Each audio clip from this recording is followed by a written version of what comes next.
हाँ, तो कैसे हो भाइयों। तो मूवी शुरुआत में श्याम नाम के आदमी को देखते हैं जो अपनी पुरानी गर्लफ्रेंड की पार्टी में जा रहा था। दरअसल सैम एक म्यूजिशियन था। वो अपने कुछ म्यूजिक की टैप अपने गर्लफ्रेंड के घर पर भूल गया था और वो उसी को लेने के लिए आया था। और वो पार्टी में जब अपनी एक्स गर्लफ्रेंड फैनी को देखता है, उसे अपने म्यूजिक के टैब मांगता है। तो तभी हमारा फैनी का नया बॉयफ्रेंड आता है, उसको वहां से लेकर जाने लग जाता है। तो इस बार फैनी सैम को थोड़ी देर बैठने के लिए बोलती है। फिर सैम एक सोफे पे बैठकर उसको आने का वेट करता है, लेकिन फैनी अपनी पार्टी में खो जाती है। वो सैम को भूल जाती है और सैम को बैठे बैठे काफी वक्त हो गया था। फिर सैम खुद उसी के पास जाता है और अपने म्यूजिक टैब के बारे में पूछने लग जाता है। तो फैनी चिल्ला के बोलती है, ऑफिस में रखे जाके खुद ले आओ। जिसके बाद सैम ऑफिस की तरफ निकल लेता है, लेकिन बीच में उसे एक आदमी आके टकराता है, जिस कारण सैम की नाक में चोट लग जाती है और उसके नाक से खून निकलना चालू हो जाता है। फिर सैम ऑफिस के अंदर अपनी म्यूजिक टैब को ढूंढने लग जाता है। तो तभी वो नोटिस करता है कि उसकी नाक से भी खून निकल रहा है, इसलिए वो थोड़ी देर आराम करने के लिए वहीं बैठ जाता है, लेकिन चोट काफी गहरी थी इसलिए वहीं पर बेहोश हो जाता है। फिर हमें ऑफिस के बाहर से चीखने चिल्लाने की आवाज सुनाई देती है, जैसे पार्टी के अंदर कोई राक्षस घुस आया हो। लेकिन सैम को बेहोश था इसलिए कुछ पता नहीं चल पाता। फिर अगली सुबह सैम को जब होश आता है, उसे पता लगता है कि पूरी रात बेहोश था। फिर सैम जैसे ही अपना सामान लेके ऑफिस से बाहर निकलता है, तो वो देखता चारों तरफ खून बिखरा पड़ा हुआ है। अचानक ये सब देखकर सैम घबरा जाता है और उसको पूरा यकीन हो जाता है कि यहाँ पर कुछ न कुछ तो हुआ है। फिर जैसे ही सैम थोड़ा आगे बढ़ता है, दरवाजा खोलता है, तो वहाँ पर फैनी को बैठा हुआ दिखाई पड़ती है उसको। तो वो जैसे ही फैनी को आवाज लगाता है, तो फैनी उसको मारने के लिए दौड़ती है। ये देखकर सैम समय रहते हुए दरवाजे को बंद कर लेता है और ये सब कुछ देख के सैम काफी घबरा जाता है और उसको ये बात समझ में आ जाती है कि सभी लोग ज़ॉम्बी बन चुके हैं। फिर सैम ऊपर से बाहर देखता है कि सभी गाड़ियां बिखरी हुई थी और चारों तरफ अफरा तफरी मची हुई थी और सभी लोग ज़ॉम्बी बन चुके थे। फिर वो एक परिवार को देखता जो वहां से भागने की कोशिश कर रहा था और जैसे ही वो फैमिली कार लेकर निकलती है, तभी वहाँ पर बहुत सारे ज़ॉम्बी आ जाते हैं और पूरी फैमिली को वहीं पर मार देते हैं। और ये सिचुएशन देखकर सैम को पता लग गया था कि वो अब कैसे न कैसे इस शहर से बाहर नहीं निकल पा सकता, क्योंकि हर तरफ ज़ॉम्बी फैल चुके हैं और अब वो अकेला ही बिल्डिंग में फंस गया है। फिर सैम वहाँ सभी का जो सामान पड़ा होता है सभी को चेक करने लग जाता है, जिसमें से कई जरूरत की चीजें मिलती है और कई लोगों के फोन भी मिलते हैं। फोन पे उनके पेरेंट्स के वॉइस मैसेज आ रखे थे कि पूरे शहर में ज़ॉम्बी फैल चुके हैं, तो बच के रहना और पूरा पेरिस तबाह हो चुका है।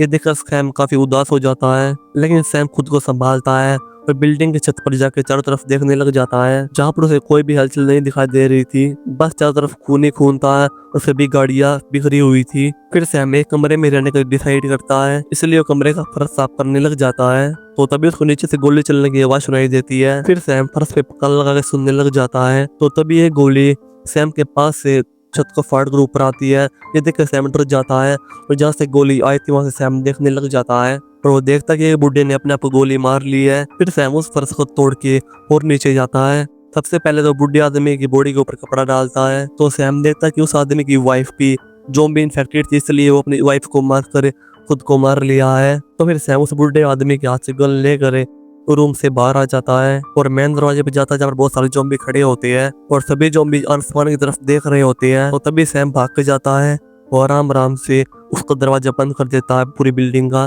फिर वो एक रूम में जाता है जहाँ पर पूरी बिल्डिंग के रूमों की चाबी थी। फिर वो फ्रिज में रखा हुआ खाना देखता है जिसके ऊपर टूट पड़ता है, क्योंकि सैम पिछली रात से भूखा था, इसलिए वो खाना खाकर वहां से जरूरी सामान लेकर अपने रूम में आ जाता है और फिर वो कपड़े बदल कर बिल्डिंग हर एक रूम की चेकिंग लेने लग जाता है, ताकि उन रूमों से खाने वगैरह का सामान इकट्ठा अपने रूम में कर सके। तो सबसे पहले सैम रूम नंबर 1 में जाता है, जहाँ पर उस रूम में रहने वाला पूरा परिवार ज़ॉम्बी बन गया था और वह पूरा परिवार सैम के ऊपर हमला कर देता, लेकिन सैम कैसे न कैसे करके बचकर उस रूम से बाहर निकल जाता है और फिर सैम उस कमरे को लॉक कर देता है और उसके रूम के दरवाजे के ऊपर क्रॉस का साइन बना देता है, जिससे वो दोबारा उस रूम के अंदर ना जा पाए। फिर सैम रूम नंबर 2 में जाता है, जहाँ पर उसे बहुत सारा खाने का सामान मिलता है और उसको वहाँ पर म्यूजिक से रिलेटेड काफी चीजें मिलती है, जिसको देखकर खुश हो जाता है क्योंकि वो एक म्यूजिशियन होता है। और फिर सैम वहाँ सामान लेकर निकल रहा होता है, तभी उसकी नजर वहाँ पर एक ज़ॉम्बी के ऊपर पड़ती है, जो कि एक लिफ्ट के अंदर कैद होता है और सैम उस लिफ्ट को पूरी तरह से लॉक कर देता है और फिर अपने रूम के अंदर आ जाता है और फिर अपने कानों में हेडफोन लगा के सो जाता है।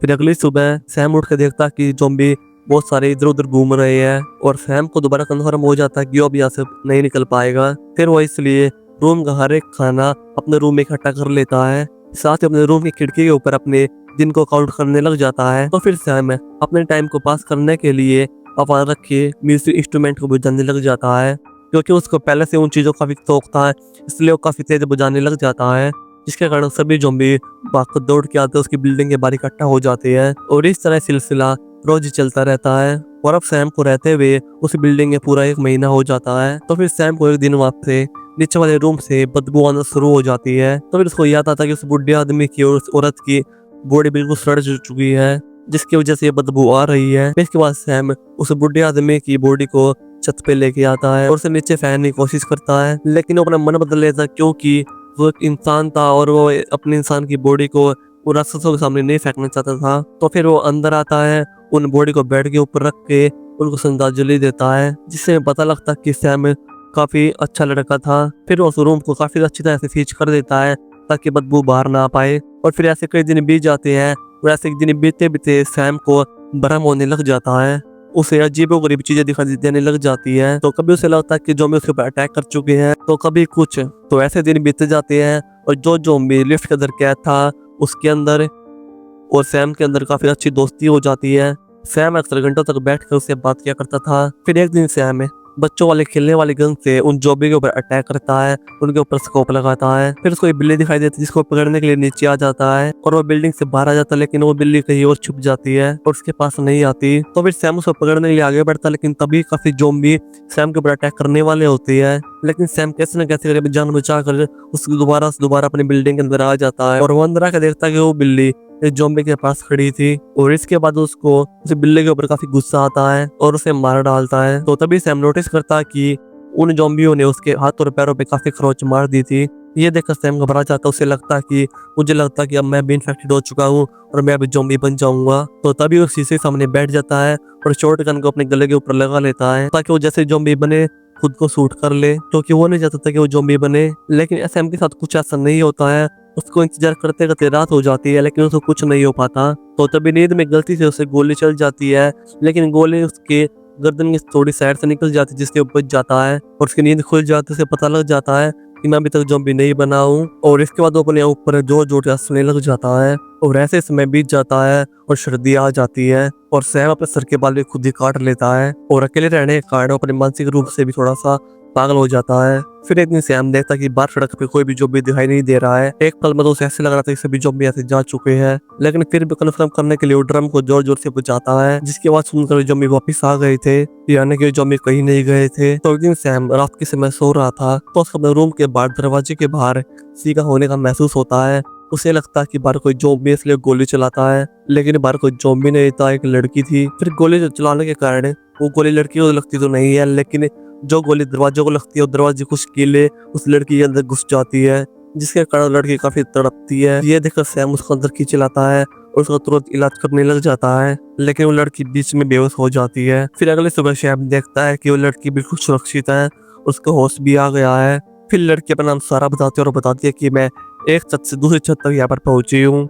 तो सैम उसे बोलते हैं मुझे लग रहा था कि अभी पूरे शहर के अंदर बस मैं ही जिंदा बचा हूँ। तो सारा उसे बताते हैं कि बहुत सारे ऐसे लोग हमारे जैसे जो अलग अलग बिल्डिंग में रह रहे हैं। और फिर इसी बीच सैम और उस लड़की के बीच में अच्छी दोस्ती हो जाती है और उन्हें ऐसे बहुत सारे दिन बीत जाते हैं और बीच बीच में सैम अपने उस ज़ॉम्बी वाले दोस्त से मिलने के लिए भी जाता था। फिर एक दिन सैम देखता है कि उसके पास खाने की चीज धीरे धीरे खत्म हो रही है, इसलिए वो ना बैग लेकर रूम नंबर 1 में जाता है, जिस पर क्रॉस का साइन लगा हुआ था, क्योंकि बस वही रूम था जिसके अंदर खाना बचा हुआ था। और रूम के अंदर घुसने से पहले सैम सभी ज़ॉम्बी को वहीं पर मार देता है। फिर वो अंदर जाके खाने का जरूरी सामान लेकर बाहर आ जाता है। तो तभी वो नोटिस करता है कि सारा वहाँ पर नहीं है, इसलिए वो घबरा जाता है और दौड़ता हुआ छत पे चले जाता है। फिर तो छत पर सारा मिल जाती है। सारा वहाँ से निकलने का रास्ता ढूंढ रही थी। तो फिर सारा सैम से बोलते हैं कि हम ज्यादा दिन तक यहाँ पर नहीं रह सकते हैं क्योंकि हमारा खाना भी खत्म हो रहा है। तो फिर सैम बोलता है नहीं हम यहीं पर सुरक्षित है, लेकिन वो भी मना कर देती है। फिर उन दोनों के बीच में बहसबाजी हो जाती है। तो इसके बाद सारा अपने आप को एक रूम के अंदर बंद कर लेती है।